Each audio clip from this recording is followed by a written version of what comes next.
Stop whatever you are doing, look at your hands, and really ask yourself why the life you built with good intentions feels like a cage you cannot escape. You are exhausted, aren't you? And I do not mean the kind of tired that a good night of sleep fixes. I am talking about soul exhaustion. You have done everything right according to the script you were given as a child. You were kind when they were cruel, you were generous when they were greedy, and you stayed silent when every fiber of your being wanted to scream.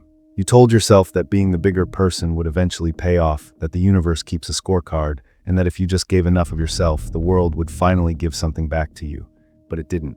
In fact, the absolute opposite happened. The more you gave, the more they took. The more you forgave, the more they offended. You are not respected in your circle, you are used. You are not a priority to the people you prioritize. You are an option, and deep down in the quiet corners of your mind where you do not like to look, you know exactly why this is happening. You have mistaken weakness for virtue. Niccolo Machiavelli, the man history painted as a villain, actually knew the secret that could save you right now. He wrote it down 500 years ago, a warning written in blood and ink that most people are too afraid to read. He saw that in a world of wolves, the man who plays the sheep does not get into heaven, he simply gets eaten. Today, we are going to perform a surgery on your personality. It will be painful because it requires you to kill the version of yourself that seeks approval, but I promise you this. By the end of this video, you will understand why your goodness is actually your greatest liability, and you will learn how to transform it from a chain that binds you into a weapon that serves you. But first, you must admit that the way you are living is not working, that you are bleeding out, and no one is coming to save you. Let's begin with the brutal truth about human nature that you have been ignoring. We do not attack what is strong, we attack what is safe to attack. When you are relentlessly good, when you are always agreeable, always available, always forgiving, you are not signaling virtue, you are signaling safety. You are broadcasting a frequency that predators pick up on immediately. You are telling the world that there is no cost to hurting you. Think about the people in your life who get the most respect. Are they the nicest? Are they the ones who apologize for taking up space? No. The people who command respect are the ones who have boundaries, the ones who are capable of saying no without an explanation, the ones who, if crossed, will make you regret it. Machiavelli famously said that a man who wants to act virtuously in every way necessarily comes to grief among so many who are not virtuous. This isn't cynicism, it is mechanics. If you walk into a cage of hyenas and offer them your hand, they will not shake it. They will tear it off. And it is not because they are evil. It is because they are hungry and you made yourself food. You have likely convinced yourself that your lack of boundaries is a sign of your moral superiority.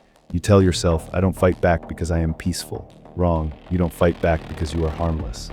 And there is a massive difference between being peaceful and being harmless. A harmless man is not capable of violence, so his peace is not a choice. It is a lack of options. A peaceful man is a monster who keeps his sword sheathed. He could destroy you, but he chooses not to. That is virtue. That is power. If you cannot be dangerous, you cannot be good. You are just weak. I want you to drop this affirmation in the comments to signal the shift has begun. I am done being harmless. Now let's talk economics, not money, but the economics of you. The fundamental law of value is scarcity. Gold is valuable because it is rare. Air is vital, but it is free because it is everywhere. What happens when you are always available? What happens when you answer the text in 3 seconds? What happens when you drop your own priorities to fix someone else's mistake? What happens when your yes is automatic? You flood the market with your presence. You cause hyperinflation of your own value. When you are always there, people stop seeing you as a gift. They start seeing you as a utility, like running water or electricity. You only notice the electricity when it goes off. As long as it works, you don't thank the outlet. You just plug in and drain it. You have become the outlet. Machiavelli understood that a leader or any person of power must maintain a certain distance. Contempt, he noted, is the thing most to be avoided, and nothing breeds contempt faster than familiarity without boundaries.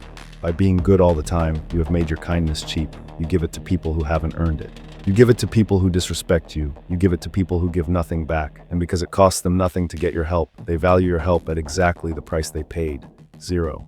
To reclaim your power, you must manufacture scarcity. You must withdraw. You must become harder to reach. You must make your yes expensive. When you say no, you're not being mean. You're raising your stock price. You're teaching people that access to your energy is a privilege, not a right, and watch what happens. The moment you pull back, the moment you stop overfunctioning, the moment you let them fail without rescuing them, suddenly they will start looking for you. They will call you changed. They will say you are acting different. Good, let them wonder. This leads us to the darkest pill to swallow, something that shatters the ego of every nice person watching this. You believe that if you save people, they will love you. You believe that your generosity creates loyalty. It does not. It creates debt. And people hate being in debt. When you constantly solve other people's problems, when you play the savior, you are not just helping them. You are humiliating them. You are subconsciously signaling, I am competent and you are not. I can handle this and you cannot. First, they are grateful. Thank you so much, they say.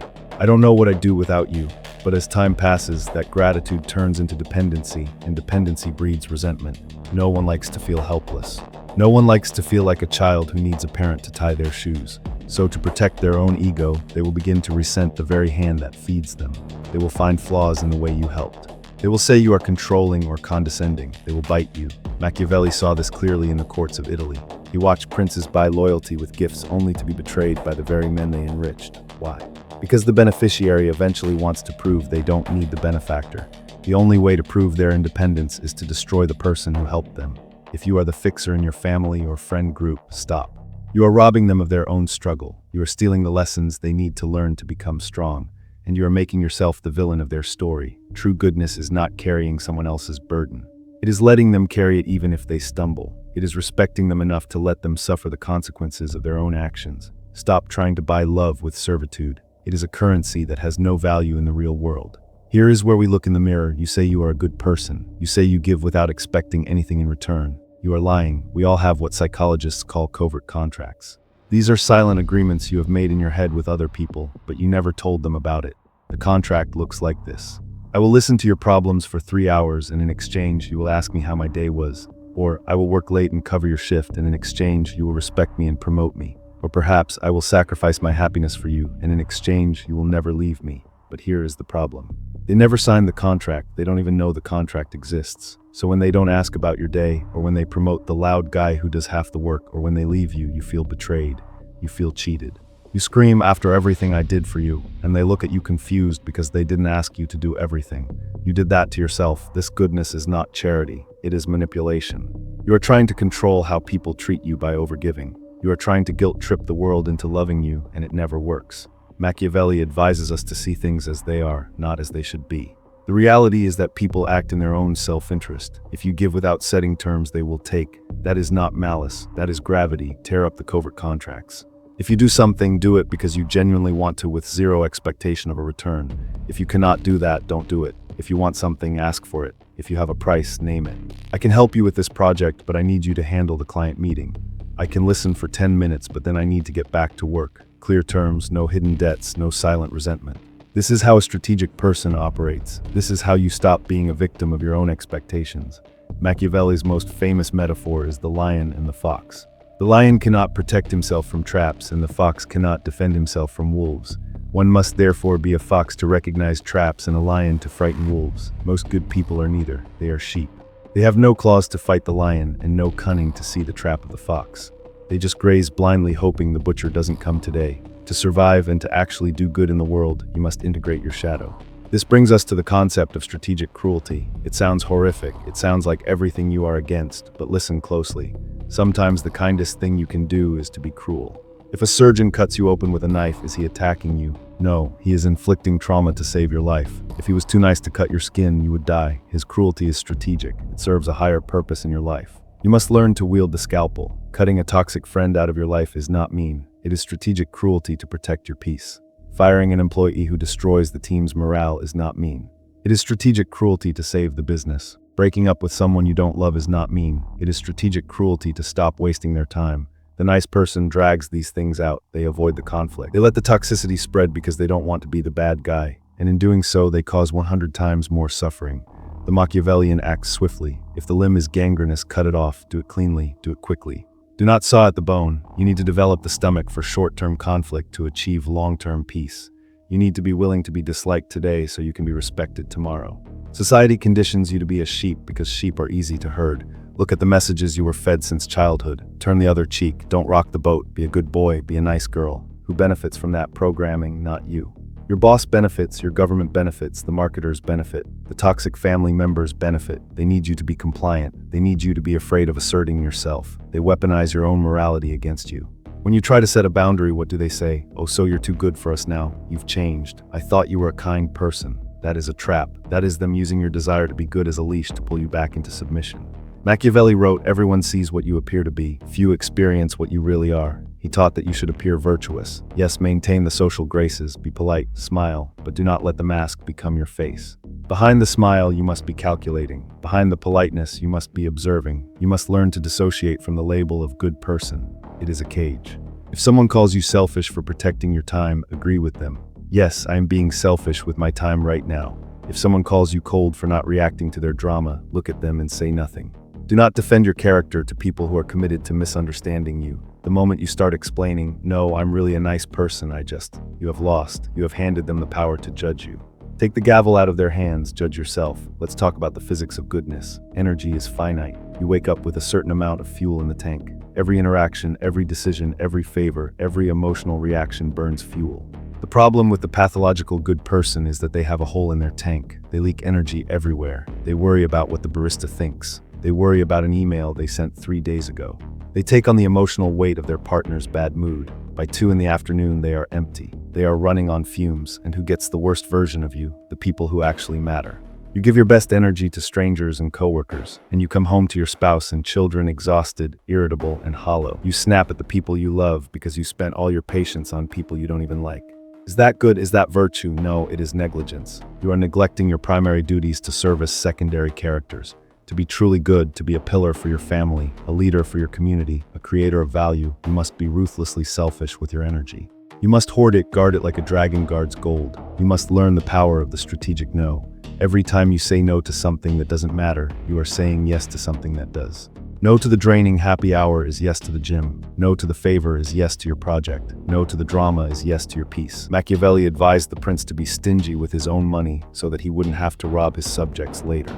Be stingy with your energy now so you don't rob your loved ones of your presence later. So how do we fix this? How do we stop being the victim without becoming the villain? We move from blind goodness to strategic goodness. Blind goodness is naive. It gives because it feels it has to. It has no boundaries. It is based on fear of rejection, fear of conflict. Strategic goodness is a choice. It gives because it decides to. It has iron walls. It is based on strength. Here's your new operating system. Trust actions, never words. Machiavelli knew that men are liars. Stop listening to what people say they will do. Look at what they have done. Patterns never lie. Make them earn it. Stop giving the VIP treatment to general admission people. Let people prove their loyalty before you give them your vulnerability. Weaponize silence. When someone disrespects you, do not argue, do not explain. Silence is an amplifier. It makes them sit in the discomfort of their own behavior. Be willing to walk away. The person who is most willing to walk away holds all the power in the negotiation. If you need them, they own you. If you choose them, you own yourself. This path is not easy. When you start setting boundaries, people will get angry. They will try to shame you back into the box. They will tell you that you've become arrogant. Let them. Their anger is not a sign that you are doing something wrong. It is a sign that you are finally doing something right. You are breaking the pattern. You are disrupting the system that fed on you. You will feel guilty. Your old programming will scream at you. Fix it, apologize, smooth it over. Do not listen. Sit in the fire. Let the guilt burn. It is just the weakness leaving your body. Machiavelli was not telling us to be evil. He was telling us to be effective. There's no glory in being a martyr. There's no award for being the person who endured the most disrespect. The graveyard is full of nice people who never lived their own lives because they were too busy living for everyone else. The cost of being a good person by society's definition is your self-respect. It is your potential. It is your life. That price is too high. You can be kind, you can be generous, you can be loving. But you must do it from a position of power, not servitude. You must be a king or a queen who grants favors, not a servant who owes them. The world needs good people, but it needs strong, good people. It needs people who have teeth but choose to smile. It needs you to wake up, so make the choice right now. Are you going to continue to be food for the wolves, or are you going to become the creature that the wolves fear? The door is open. The chains are unlocked. You just have to stand up and walk through. If you are ready to stop being used and start being respected, if you are ready to master the dark psychology of power, subscribe to this channel. We do not deal in comforting lies here. We deal in the cold, hard truths that build empires. And finally, drop this affirmation in the comments to seal this pact with yourself. I am no longer prey.